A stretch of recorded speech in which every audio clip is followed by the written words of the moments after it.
Zimbabwe President Emmerson Mnangagwa yesterday urged his party to unite after disputed internal polls, saying this will ensure a thunderous win in elections set for July, which would allow a ZANU-PF government to provide jobs and tackle corruption. Mnangagwa took over from a longtime ruler Robert Mugabe last November after the 94-year-old leader was forced to resign following a de facto military coup. If certified free and fair by the international community, the presidential, parliamentary and council elections, whose date has not been fixed, could lead to resumption of financial aid by foreign lenders for the first time in 2 decades.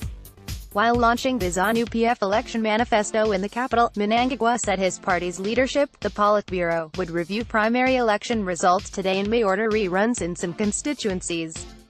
7 government ministers and several allies of Mnangagwa were defeated in the polls this week. Mnangagwa is trying to break away from Mugabe's policies with his open for business policy. But his critics say after serving in each of Mugabe's governments since independence from Britain in 1980, Mnangagwa has little to offer.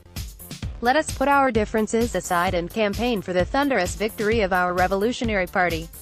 A house divided cannot stand, Mnangagwa said. The 75-year-old leader promised better conditions for government workers following public sector strikes by doctors and nurses in March and April. Teachers say they will not go back to work when schools reopen on Tuesday. Mnangagwa talked up his government's achievements since assuming office, adding that foreign investors had promised more than $11 billion in investments, which his administration would ensure materialized.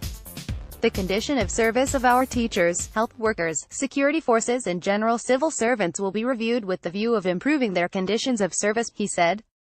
Under the manifesto's Unite, Fight Corruption, Develop, Re-engage, Create Jobs theme, ZANU-PF promises annual economic growth of 6% for 5 years, foreign direct investment of $5 billion annually and will build 1.5 million houses.